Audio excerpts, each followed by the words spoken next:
In our last lecture, we had applied the postulates of special theory of relativity and eventually arrived at Lorentz transformation. We do not say that we derive Lorentz transformation, we just say that we arrived at it.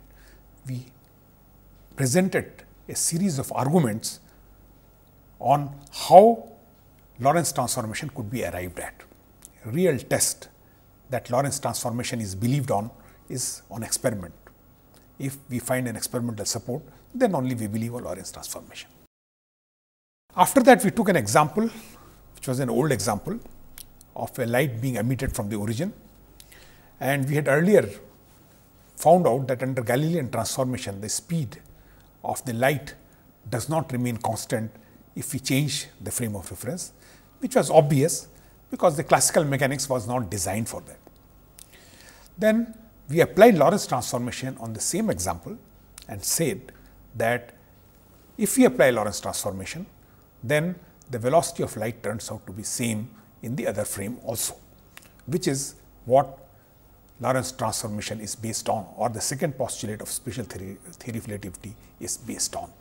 So that's the way we proceeded in our last lecture. Just to recapitulate, let's discuss the Lorentz transformation again.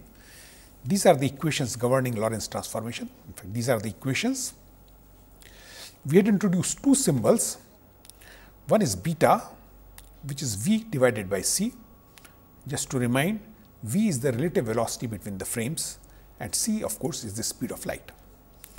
Then we defined another parameter called gamma, which was 1 upon under root 1 minus beta square.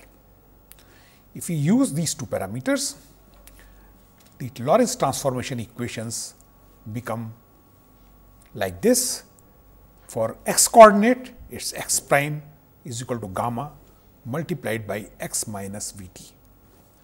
Y prime remains equal to y, z prime remains equal to z, and t prime becomes gamma multiplied by t minus vx divided by c square.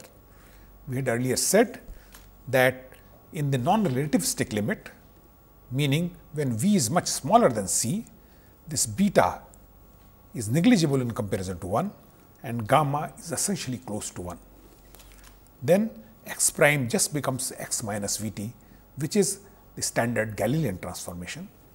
These two equations are common even in the Galilean transformation.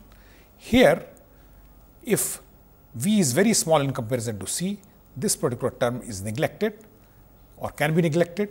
This gamma will tend to 1, then t prime will be tending equal to t, which is again the standard classical Galilean transformation. So these equations effectively become important only when v is close to c, where this factor beta square cannot be neglected in comparison to 1.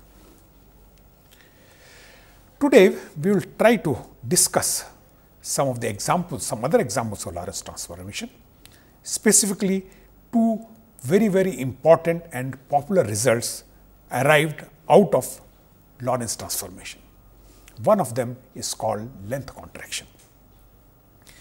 The length contraction, as the name suggests, means that the length of an object may not be constant if an observer in a different frame observes the length of the same object.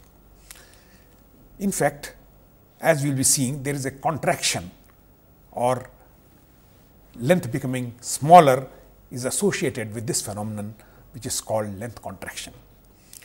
But before we really derive it, let us understand a few terms, because it is important to derive or to work with length contraction formula correctly. It is important that we are familiar with these things. The first term is the proper length. Proper length, as the name suggests, or as we have defined, of a particular rod is the length measured in a frame in which it is at rest. So let us imagine that we have to measure the length of this particular rod. This is a rod, the length of which we have to measure. Now this particular rod is stationary in my own frame of reference. So I do not see any motion of this particular rod because, as I said, this is stationary in my frame of reference. So whatever is the length that I would measure for this particular rod would be called proper length. If this particular rod was moving in my frame of reference, then the length that I will measure of this particular rod would not be called proper length. So, proper length has a specific meaning that it must be measured in a frame of reference in which this particular rod is at rest. And that frame of reference in which it is at rest, that particular frame of reference is called proper frame of reference. That is what we have written in this particular transparency. Proper length of a rod is length measured in a frame in which it is at rest, and proper frame is a frame in which this rod is at rest. Now, let us assume that this particular rod is along the x direction. Remember, this particular x direction is the direction of the relative velocity between the frames. So, let us assume that this particular rod is inclined or is put along the x direction, or it is put exactly on the x axis to be more precise. So, this is what I have written. Let us first assume that the rod is placed along the x axis. Then we will show just now that its proper length is the largest, and if we go to any other frame in which there is a relative motion along the x direction, then its length will turn out to be shorter. That is why it is called length contraction. Now, let us suppose that we have to measure the length of this particular rod. How do I measure? The question is very simple, that I measure the coordinates of the two ends of the rod. If I measure the coordinates of the two ends of the rod, actually by subtracting these coordinates, I can always find out what is the length of this particular rod. So, if this rod's length is to be measured, I can measure what is the coordinate here, I can measure what is the coordinate here, then take the difference of these two, this will give me the length of the rod. But the question which I am posing is that, is time important? Let me explain what I mean to say. That suppose I measure this particular length, this particular end or coordinate of this particular end of the rod, let us say at t is equal to 0. Now, this end, this particular coordinate, can I measure at any other time? Is time important for its measurement? See, the answer to this question is that no, it is not important so long this particular rod is at rest. So, I can measure this coordinate now and go and have a cup of tea, come back and then measure the other coordinate. Still, the difference of these two coordinates will give me the length of the rod, because this rod is fixed in my frame of reference, it is not moving. So, this rod is not going to change its coordinate as a function of time. So, it is immaterial when I decide to measure the coordinate of this particular end and when I decide to measure the coordinate of this particular end. But suppose this particular rod was moving in my frame of reference, then the same statement is not correct. Because if I make measurement of this particular end now and make the measurement of the coordinate of this end little later, during this particular time this rod has been moving. So, this rod is moving. I make a measurement now, and by the time I go to the other end, make the measurement, by that time the rod has been displaced from its position. So, its coordinate has changed. Therefore, if I decide to take the difference of the two coordinates, that will not give me the correct length of the rod. So, this is what I have said. Measure the coordinates of the two ends of the rod. Is time important for the measurement? Yes, only if the rod is moving. Then it is important that the two ends of the rod must be measured exactly at the same time. This situation I have picturized here in the next transparency. I have depicted a moving rod. This red is the position of the rod at a given time. Let us call time t is equal to 0.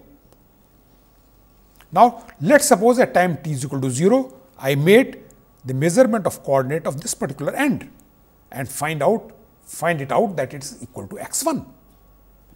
Now, I make some delay. I do not immediately make the measurement of this particular end, but after some time I decide to make the measurement of the other end of the rod. Then by this particular time this rod has moved ahead. So, at a later time what I would be measuring is probably this coordinate, which is x2. So, you can clearly see that x2 minus x1 is not equal to the length of the rod. It is a different question that from these two measurements also I can find out the length of the rod, provided I take care of this displacement that the rod has taken, or the displacement that rod has undergone during the difference of the time during which I have measured. That is a different question. Okay, that also I will give an example little later. But at this moment, what I want to do, I want to measure the length of the rod by just measuring the coordinate differences. And for that, if the rod is moving in my frame of reference, it is important that the difference, the two coordinates must be measured in the same time, at the same time. Only under that condition, the difference of the coordinates will give me the correct length of the rod. So, this is what I have written. If the coordinates are measured at two different times, their difference does not give the correct length. This is what I have said. There may be other methods of measuring the length of the moving rod. Some would be discussed later. As I have mentioned, that if I can calculate how much is the rod, how much the rod has moved during the time difference that I have taken, or the time I have taken in making measurement of one end and the other end, then of course I can find out the length of the rod. That I will do little later. But if the coordinate difference of a moving rod has to give me length, then for a moving rod, the two ends must be measured at the same time. That is what I have written. But the coordinate difference of a moving rod would give correct length only if the two ends are measured at the same time. This is an important point to note, because this is where I find a very large number of students make a mistake. They do not bother about time. They just decide and they just say that x2 minus x1 equal to the length, which may not be correct. Because if the object is moving in the frame of reference, then x2 minus x1 need not give the correct length until these two measurements were carried out exactly at the same time. Now, let us come back to the problem. Let us assume that this particular rod is at rest in S prime frame of reference. We have already defined what are our S frame and S prime frame of reference. Lorentz transformation is applicable when we impose certain conditions on S and S prime frame of references, which we have discussed earlier, that the axes should be parallel and the relative motion should be along x direction. So, that is anyway have to be valid. But what I assume in this particular case, that it is the S prime frame of reference in which this rod is stationary. It means it is S prime frame which is the proper frame. So, this rod AB, which I am calling here as AB, is at rest in S prime frame of reference. Obviously, it means that in the S frame of reference, this particular rod is moving. I can always imagine that I have put a rod, let us say in a train, and the train is moving with respect to an observer on ground. So, a person sitting on the train feels that this rod is not moving, but a person sitting on the ground feels that this particular rod is moving. Remember, this x direction is the direction of the relative motion. This is in this direction that S prime is moving relative to S. Now, we have earlier agreed that relativity things are simple if we define events. Generally, it is always a good idea to define events. So, let us suppose we define events relating to the measurement of the length of this particular rod, and these events I am defining here, calling event number 1 and event number 2. So, this is my event number 1. Let me just show the rod here. This was my S prime frame of reference, and this rod was at rest here. This was my end A, this was my end B, and this rod is stationary in S prime frame of reference, being also observed by another observer, which is an S frame. In this S frame, this rod is actually moving to the right, as the frame of reference S prime is also moving to the right with respect to S. So, my event number 1 is that I make the measurement of the coordinate of this particular end of the rod. And let us assume that this particular measurement is being done by an observer in S frame of reference. So, he makes a measurement of this particular, the coordinate of this particular end of the rod. This is my event number 1. Then he goes here, let me not say goes here, but he also makes a measurement of the end B of the rod. This I call as event 2. Now, as this particular rod AB is not stationary in S frame of reference, so in principle he cannot go from A to B and make the measurement. The measurement of the coordinate here and coordinate here have to be done at the same time if the coordinate difference of these two events has to give me a correct length of the rod. So, this is what I have written here. I have defined my events. My event number 1 is observer in S measures the coordinate of A end of the rod, and let us suppose this coordinate be x1 and t1. Normally, we have a tendency of now including time also as a coordinate, because as you will be seeing going ahead in the course, we realize that for many purposes time acts as another coordinate. So, because this is event number 1, so I have put a subscript here 1. So, this event number 1 occurs at a coordinate of x1, at a position coordinate of x1 and at a time coordinate of t1. Similarly, the observer in S measures the coordinate of the B end of the rod, and let us suppose he does it and finds out the coordinate to be x2, and the measurement is done at time t2. So, the coordinate of this particular event is x2 t2, while the coordinate of the first event is x1 t1. As we have earlier realized and discussed, this x2 minus x1 will give me correct length of the rod only if t2 is equal to t1, because it is in S frame that the rod is actually moving. This is what I have written here. x2 minus x1 is equal to L in S only if t2 is equal to t1, which I have said, let us assume that this is equal to t rather than writing same symbol. So, I said let us assume that t2 is equal to t1 and is equal to t. Then these two coordinates I use Lorentz transformation to find out the information in S prime frame of reference. Let me write the Lorentz transformation once more here just to remind you. It was x prime is equal to gamma x minus v t, y prime is equal to y, z prime is equal to z, t prime is equal to gamma t minus v x divided by c square. This is what was my Lorentz transformation. Now, let us apply this Lorentz transformation on to the two events.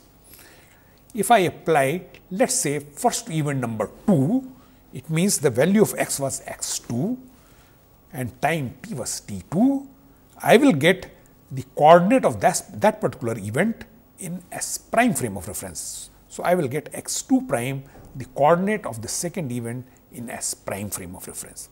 Similarly, if I substitute here x2, substitute here t2, I will get t2 prime, which is the time at which the second event occurs according to an observer in S prime frame of reference.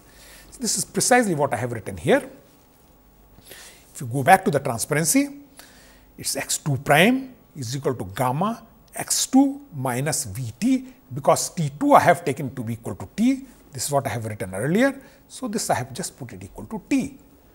Then t2 prime will be given by gamma t, which is just t2, which is equal to t, minus vx2 divided by c square. Exactly the same thing. I put the coordinate, position and time here for the first event, put position and time for the first event, I get these two equations. You can very clearly see that as far as S prime observer is concerned, t2 prime is not equal to t1 prime. See, this t is same as t, but this x2 and x1, there has to be a difference.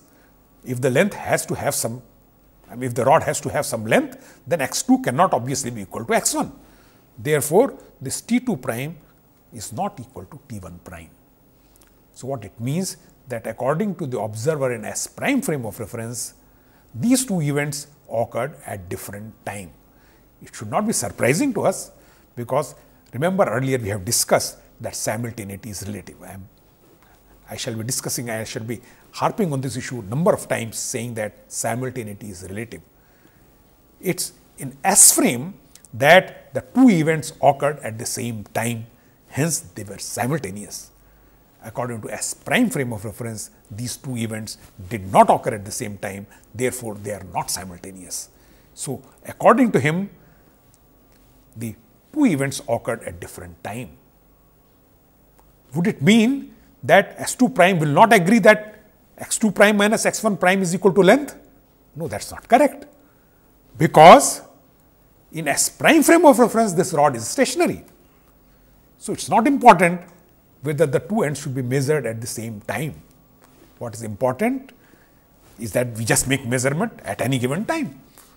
So, even if the measurement of one end of the coordinate in S prime frame of reference was done at a different time from the other end, the rod being at rest in that particular frame of reference, the position difference will still give me the current length.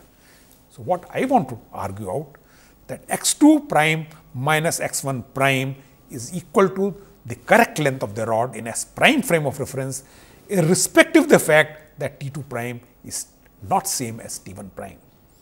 While in S frame we could not have done a similar argument. I have to force the time to be same in S frame of reference. Only in that case x2 minus x1 would have given me the correct length. Now, if I want to find out a relationship between the lengths measured in S and S prime, all I have to do is to take the differences. So, I know that x2 minus x1 was the correct length in S frame of reference, because these two times are same. x2 prime minus x1 prime would anyway be correct length in S prime frame of reference, even though the times were different. So, I will say that x2 prime minus x1 prime is L prime, the length of the rod in S prime frame of reference, and call x2 minus x1 as the length of the rod in S frame of reference. So, if I subtract these two, you will just realize that this particular term Vt here would cancel, time being identical. So, you will just get x2 prime minus x1 prime is equal to gamma multiplied by x2 minus x1. This is what I have written in the next transparency. We note that T2 prime is not equal to T1 prime, still x2 prime minus x1 prime is equal to L prime. This is because the rod is at rest in S prime.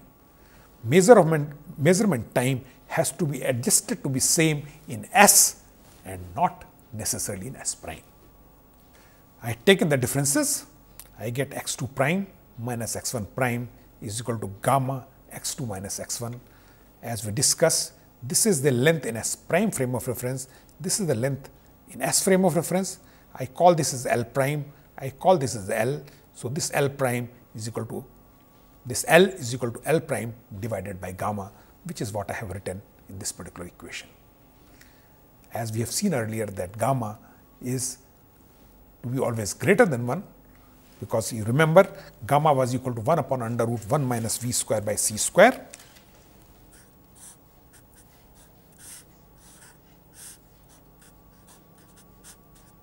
So, you are always subtracting some quantity from 1. So, therefore, this particular factor is always going to be less than 1, and 1 divided by something less than 1 would always make a quantity greater than 1. So, gamma would always be greater than 1. Therefore, this L would always be smaller than L prime. So, we say length is contracted, it is called length contraction. Let us take an example, slightly different example, in which I do not make the rod along the x direction, but let it have a slightly different orientation. So, in this particular example, I have assumed that this particular rod is lying actually in x prime y prime plane. I still assume that it is the S prime frame of reference which is the proper frame of reference for this particular rod.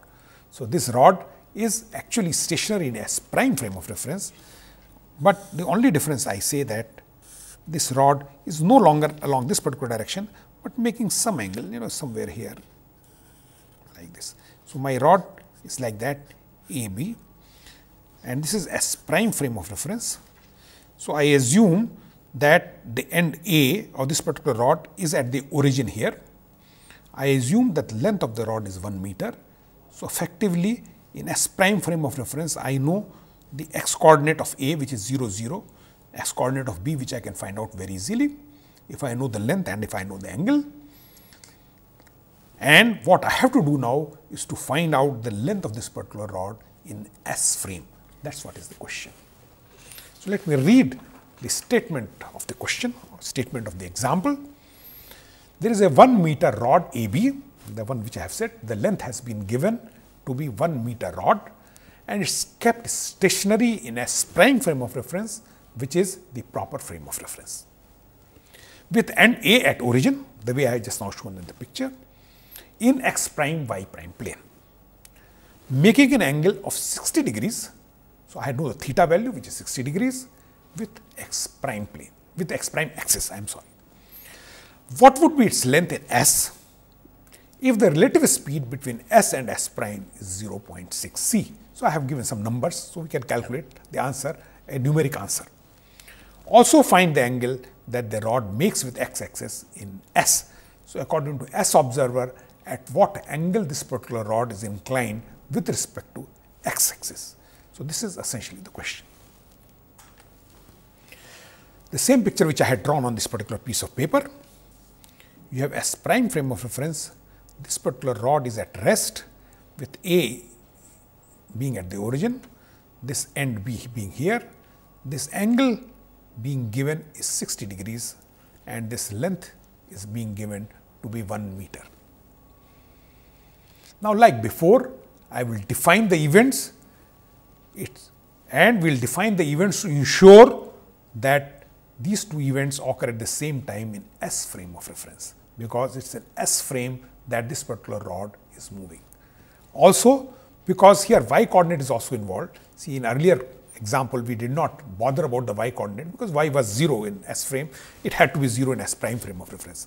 But here, because this particular other end of the rod will have a different value of y than the first end of the rod, B end will have a different y than the A end. Therefore, it is better to talk about the y coordinate also. So, we will define our events. So, I said like before, we have to define events relating to the measurement of the ends of the rod, and these events have to occur at the same time in S. Let the coordinates of these events be, again like before, E1 is x1, y1, t. So, this coordinate occurs, this particular event occurs at coordinate x1, y1 and t according to an observer in S frame. Similarly, event number 2, I have put subscript 2 happens at x2, y2 and at time t. These 2 times I have put same to ensure that actually the measurement of these coordinates will give me the correct length of this particular rod. So, in principle, as we will be discussing, if I take the difference of this and take the difference of this and square and add and take the under root, I will get the length of the rod in S frame. Again, we have to carry out the Lorentz transformation to find the corresponding coordinates of these 2 events in S prime frame of reference. The only difference in this particular case is that I already know the coordinates. Okay. So, I can write these equations, makes not such a great difference, but just to ensure that we understand the situation well. Now, we applied for the second event the Lorentz transformation, which is x2 prime is equal to gamma x2 minus Vt, just like in the earlier example of length contraction. Only thing I say that if this particular length was 1 meter, this angle is theta, then the x coordinate of this particular rod will be 1 cos theta, because 1 is the length of the rod. The y coordinate of this particular rod will be equal to 1 sine theta. So, this is the x coordinate, this is the y coordinate, this will be 1 cos theta, this will be 1 sine theta, because theta has been given to be equal to 60 degrees. So, 1 into cos 60, which is half, this will be half meter, and 1 sine theta will be equal to root 3 by 2 meters. So, this particular coordinate, the y coordinate would be equal to root 3 by 2 meters, while this x coordinate will be equal to half meter. So, this is what I have written in this particular transparency, that x2 prime is equal to gamma x2 minus Vt, which I know is equal to half meter, y2 prime is equal to y2, which I know is under root 3 by 2 meters. Similarly, I can take the Lorentz transformation of the x coordinate, which gives me x1 prime is equal to gamma x1 minus Vt. This coordinate is equal to 0. y1 prime is equal to y1 is equal to 0, because I know in S prime frame of reference and A is at origin. So, x1 prime and x2 prime, I am sorry, x1 prime and y1 prime both must be equal to 0. Like before, we take these two events to be different in S prime, their time will be different in S prime, but I have not specifically written in this particular case the equations involving time difference, the time transformation, because as far as the problem is concerned, it is asking only for the length, it is not asking for time. So, therefore, I have not written the equation relating to time transformation. I have just written the x transformation, because for the problem that is not important. Only thing I have to ensure that the time of the two events is same in S, that I have ensured by putting the two times to be same, that is all. Like before, I take the difference of these two, just like what we did in the earlier case. I will find gamma x2 minus x1 to be equal to 0.5, because remember one was 0.5, another was 0. So, the difference is just 0.5. Similarly, y2 minus y1 was equal to root 3 by 2, because one was root 3 by 2, another was 0. So, this is this. And of course, for velocity equal to relative velocity equal to 0.6 c, I get gamma is equal to 1 divided by under root 1 minus v square by c square, which is 0.6 square. This becomes 0.36, 1 minus 0.36 under root, it becomes 0.8. So, this is equal to 1.25. So, gamma is equal to 1.25. I mean, this 0.6 gives you a very clean number for gamma. So, in many of the problems, to make the mathematics simple, making the algebra simple, now we choose the gamma value, which is something 0.6, 0.8. This gives clean value of gammas. So, I substitute these values of gamma here and find the length. As I have said earlier, the length is given by x2 minus x1 plus y2 minus y1 square. Look back at this particular rod. If I know the coordinate of this particular rod, even if they are not 0, so what I have to take the difference of the x coordinate and the difference of the y coordinate, this length plus this length square plus this length square will give me this length square. If I take the under root, I will get the length of the rod. So, this is what I have written here. The length of the rod in S is thus given by x2 minus x1 whole square plus y2 minus y1 whole square. We just now seen from the previous transparency here that x2 minus x1 is equal to 0.5 divided by gamma, and gamma is equal to 1.25. So, I have written here is 0.5 divided by 1.25 square plus, here there was no gamma, it was just root 3 by 2, because y prime is equal to always y. If I calculate this number, we get under root 0.91, which is approximately equal to 0.95 meter. Hence, the length of the rod in S frame of reference would turn out to be approximately equal to 0.95 meter and not 1 meter. I have to calculate the angle. An angle again, if I have to calculate this angle, I have to calculate this distance, divide by the 2, this will give me tan theta. So, this is y2 minus y1, this is x2 minus x1, divide the 2 and that will be equal to tan theta. So, this is what I have written here in the transparency, that tan theta is equal to y2 minus 1, y2 minus y1 divided by x2 minus x1. y2 minus y1 was root 3 by 2, x2 minus x1 was 0.5 divided by 1.25. So 1.25 comes into the numerator. If you calculate this number approximately, it turns out to be 2.165, which gives theta approximately equal to 65.2 degrees. So according to an observer in S, this rod is inclined not at 60 degrees, but 65.2 degrees. I hope you would have appreciated one particular aspect from this particular derivation, that the gamma factor arrived only in the x component and not along the y component. Therefore, actually it's only the x component which got contracted and not the y component. So this is a point which I have mentioned here specifically, that we note that only x component of the rod's length is contracted and not the y component. Similarly, not even the z component, because y prime turns out to be equal to y, z prime turns out to be equal to z. Therefore, there is no gamma factor involved. Gamma factor involved is only in the x component, and that's the factor which is the relative velocity direction, okay, along which the contraction would really occur. Now let's take another example. There is an observer in S, and he finds that a lightning strikes at a distance of 20 kilometers from origin at t is equal to 0. So, for example, I am sitting here in this particular place, and 20 kilometers away from me, lightning strikes. It could be any other event, but I am sort of taking it as a lightning. So, at 20 kilometers away, some lightning strikes, and that was time t is equal to 0 as far as I am concerned. So, I am sitting at my origin, and I find out that at time t is equal to 0, lightning had struck at distance of 20 kilometers away. Remember, at this time t is equal to 0, according to me, the origin of S prime was also passing by my side.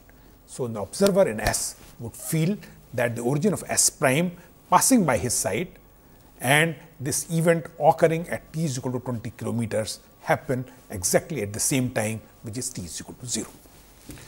Now, the question is, at what distance from origin did this event of lightning occur as far as the observer in S prime frame of reference is concerned? This S prime observer is moving relative to me with a speed of 0.6 c. So, let us read the statement again. According to an observer in S, a lightning strikes at distance of 20 kilometers from origin at t is equal to 0. At what distance from origin did this event occur in S prime, which moves with a speed of 0.6 c in frame S? Let me first try to give a wrong answer for this particular example. And my experience tells that a very large number of students have a tendency of giving this wrong answer. Then we will see what is the correct answer and why the wrong answer is not really correct. So, a standard wrong approach to this particular problem is essentially applying blindly the formula of length contraction. So, I may start thinking that at t is equal to 0 and t prime is equal to 0, the origins of S and S prime were coincident. Let us imagine a stationary rod in S frame, that in S frame there is a stationary rod which is 20 kilometers long, very long rod, which is extending from the origin to the place of lightning. I can always imagine that there is a huge long rod, okay, which is going right from origin to 20 kilometers away. And this is stationary in S frame. Now, I expect that the length of this particular rod would be contracted in S prime, because this S is a proper, this length of the rod is proper in S frame. So, probably I can apply length contraction formula. Let me first just read before I go to the next transparency. At t is equal to 0 and t prime is equal to 0, the origins of S and S prime were coincident. Imagine a stationary rod of 20 kilometers extending from origin to the place of lightning in S. The length of this rod would be contracted in S prime. So, we just now said that gamma is equal to 1.25 for V is equal to 0.6 c. So, gamma is 1.25. So, this 20 should be divided by 1.25 because this is a contracted length, and that answer is 16 kilometers. Therefore, this particular lightning must have struck in S prime frame at a distance of 16 kilometers from origin. Let me read. So, the coordinate of the lightning in S prime would be given by the contracted length 20 divided by 1.25, which is 16 kilometers. I am again repeating, this is a wrong answer. I have written boldly wrong answer. Okay. Let us try to find out first correct answer. Correct answer, whenever there is a confusion, apply Lorentz transformation directly. You are not going to make a mistake. Apply Lorentz transformation. I know the coordinate of this particular event, which is at x is equal to 20 kilometers, t is equal to 0. I can always find out what is x prime and what is t prime by applying Lorentz transformation. So, this is the correct answer. The coordinate of the event in S is x is equal to 20 kilometers and t is equal to 0. Hence, using Lorentz transformation, the x coordinate in S prime will be given by x prime is equal to gamma x minus v t. X is 20 kilometers, t is 0. So, this particular quantity becomes 0, 1.25 multiplied by 20, 25 kilometers. In fact, this length appears not to be contracted, but extended. So, according to the correct answer or according to the answer which we have obtained from Lorentz transformation, this particular event occurred at a distance of 25 kilometers from the origin, not at 16 kilometers, not at 20 kilometers, but at distance of 25 kilometers. Okay. The length has not contracted. Is it not, doesn't it look funny? Okay. Let us try to find out what is the reason why we are getting different answer. Let us try to understand and let us try to really think that why this earlier result was wrong and why this particular result is correct. Why this discrepancy? Look at time. Let us do first a time transformation. T prime is equal to gamma t, which is 0, minus v, which is 0.6e, relative velocity between the frame, x coordinate of the event, which is 20 kilometers, 20 into 10 to the power 3 meters, divided by c square. If I take c is equal to 3 into 10 to the power 8 meters per second, I find t prime is equal to minus 5 into 10 to the power minus 5 seconds. What does this negative, see there is a minus sign here. So, this thing becomes minus. What does that minus sign means? It means this event occurred before 0 time.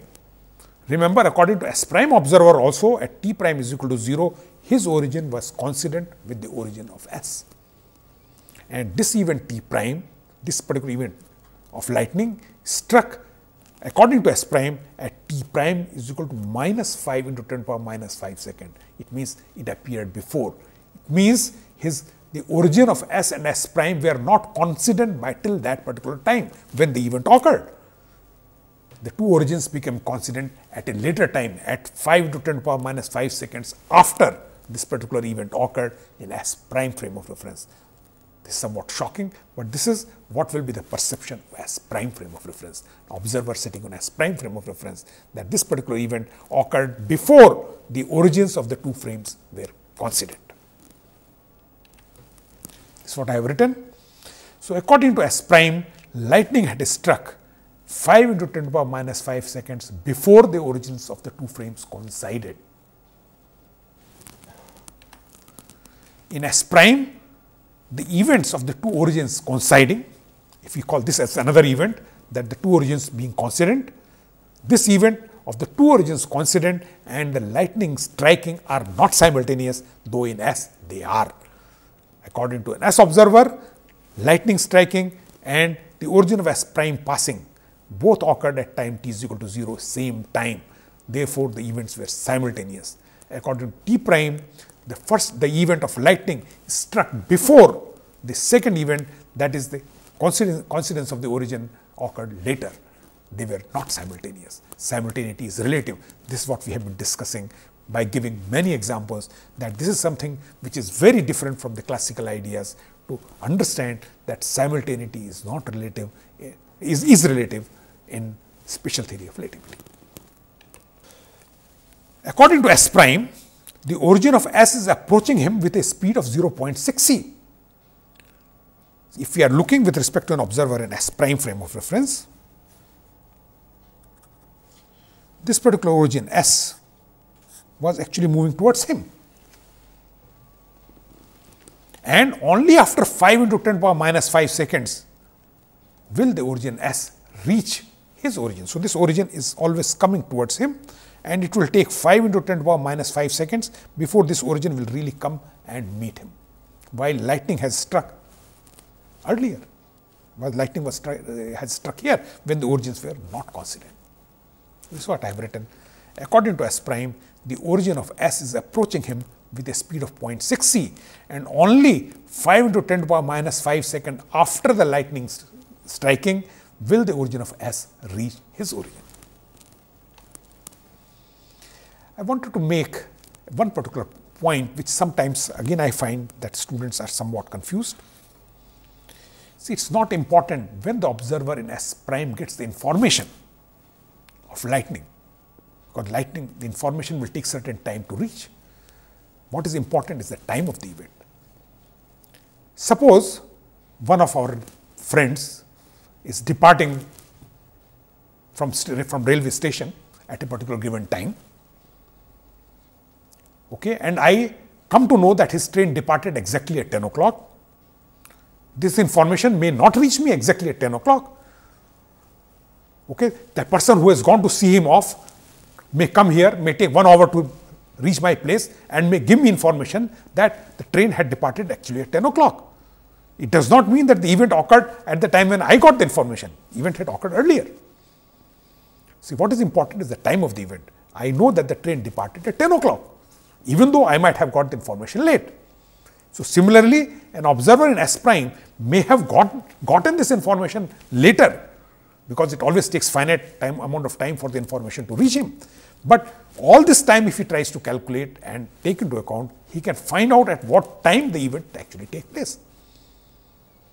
So, for example, from the railway station, if somebody sends me a light signal saying that the train has departed, I know how much time the light would have taken to reach me here, and I can calculate at what time this particular event would have occurred.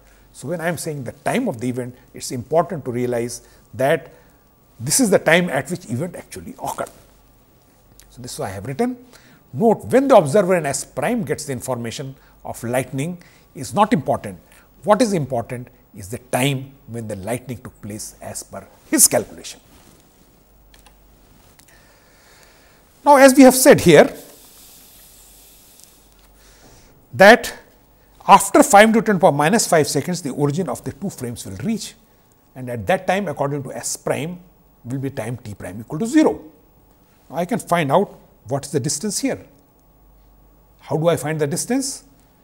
I know that after 5 into 10 power minus 5 second, this origin will reach him, will reach here. And I know what is the speed, which is 0.6 c. So, I can calculate what will be this distance at the time when lightning struck. So, one can find out what is the distance of the origin of S from the origin of S prime at the instant lightning struck according to S prime observer. Remember, all these things I am talking now with respect to S prime observer. Okay, we should never confuse the frame of reference. When I am talking of one frame of reference, let us assume that we are sitting in that frame of reference and try to get all the information in that frame only. So, I calculate this particular time, 5 into 10 power minus 5 seconds multiplied by the speed with which the origin is approaching me. This distance is 9 kilometers. So, let us now recall our ideas, readjust our things. Assume that lightning struck at point P and a stationary rod OP of 20 kilometer length is at rest in S, as we have said earlier. This length is proper. This length would indeed appear to be contracted in S prime and would indeed be given by 16 kilometers. About that particular aspect, there is no problem. The problem is only that this particular length contraction, whether my coordinate gives me the correct length or not. This is what I have written here. But according to S prime, the lightning occurred before his origin coincided with S. Hence, the coordinate of the event does not measure the length of the rod in his frame. While what I had calculated by length contraction is the length, but the question that has been asked is what is the coordinate of that particular event, and that coordinate is not equal to the length of the rod. So, I have given the situation in a picture. When the lightning strikes, assume that lightning strikes, at that instant the picture according to S, the picture that S observer will draw. He will draw that the origin of O prime and O were coincident at that time, and at a distance of 20 kilometers this lightning struck. This is the way S is going to picturize the event. But according to S prime, the picture will be somewhat different. According to S prime, he will feel that he is 9 kilometers away from the origin. This event actually occurred at 25 kilometers. But then this rod OP according to him will be 25 minus 9 kilometers, which is 16 kilometers, which is indeed the contracted length that we had observed. So that's what is the difference of perception. According to this observer S prime, he was 9 kilometers away from the origin when the event occurred. So the coordinate of this particular event is actually 25 kilometers, what we obtained from Lorentz transformation. Being 9 kilometers away from here, 16 kilometers is actually the length of the rod OP, which is indeed the contracted length. Before I end, let's discuss one more important aspect of this particular Lorentz transformation, which is also very popular, which is called time dilation. For discussing time dilation, we have to define a proper time interval, just like we have defined a proper length.